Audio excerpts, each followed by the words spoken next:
Hey guys, welcome back to another video. I hope you guys are having a fantastic day. In today's video, guys, we're going to be covering a lot of stuff since there's so much that's happened in the market, and I want you guys to be prepared for the market's next move and make money with me, right?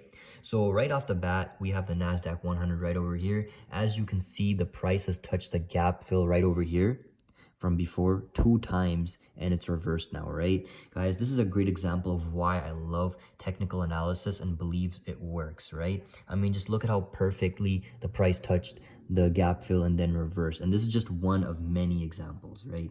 So our next support for the Nasdaq 100 is right over here at the gap fill at around $12,600. Okay, so that's the Nasdaq. Now next, let's look at Bitcoin.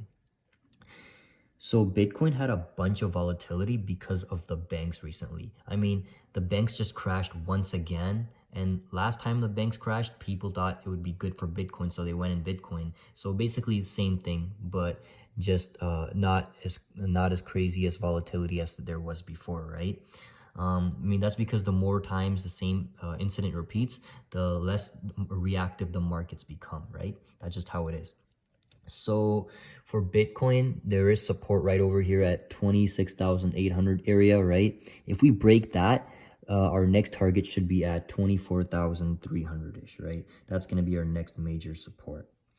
Okay, so next let's take a look at Apple. So Apple is at a major pivot point, as you guys can see right over here. From pivot to pivot to pivot to pivot, right? And as you guys can see, it's reversing as soon as it touched this pivot point, and this is some really strong resistance. I do expect the price to continue further down to this level right over here at 157.51. There is some good support here. This is where I would expect a little bounce before heading further down. But if we were to break this resistance, our max upside target would be at 174.7, right? At this pivot point right over here. Now, the only downside to this whole the only reason I think that we might actually get up over here is because this is a downsloping trend line, and these usually do break above. But in this scenario, since the price is so overextended, I do doubt that will happen, but it's possible, right? And you guys want to be prepared for something like that too. Okay, so next we're gonna look at Tesla. So Tesla went down to where was it? $153. It's at $153.75. And it's been going down for, let's see over here. It's been going straight down for 1, 2, 3, 4, 5, 6, 7 days now, right? 7 days in a row it's been going down, and it is approaching support right over here at $144.49 at the gap fill right over there. So do expect a bounce there, but I'll be more interested in a long position once or if we hit $123.81 at this gap right over here. I do expect a lot more support over here. If we were to go here, I would possibly enter a long position depending on how we get there, of course, right? So when the price is there, we'll have to see. Okay, guys, up next, we have to talk about Microsoft. I actually entered a short position today. So look at this, guys. Check this out. We're in a parallel channel over here, and this is a bear flag because it's going up, and it's right now kissing resistance, right? And there's also more resistance right over here, gap fill, pivot. So there's 2 strong levels of resistances converging in one area, and the price is hitting it right now. So the odds of the price reversing are even higher, right? And that's when I like to enter a trade, when there's more than one factor involved in a trade. So that's why I entered a small short position at Microsoft today, right? So yeah, guys, great stuff right over here. Next, we want to look at Tesla.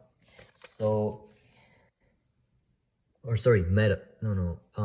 Let me see. Where is it? There we go. Meta. Yeah, we already looked at Tesla. So next we're looking at Meta. Meta actually had earnings today, right? It reported earnings, and the price shot up all the way up to $233.74-ish cents post hours, right? And the earnings were just way better than expected. So yeah, it shot up. Now, I do expect the price to reverse since we're at a pivot point right over here, major resistance, right? By all means, it could go higher, but the probability of a reversal is definitely above 50 since we're at this resistance right over here. So do be prepared for that. But yeah, Meta is definitely worth looking at with this like 12% increase from today. Okay. Okay, guys, last but not least, we have to look at natural gas, right? So natural gas has been consolidating for a long time now, and today it went down. Let's see, it went down a decent amount. We do have support over here at $2 and $2.21 at the gap fill right over there.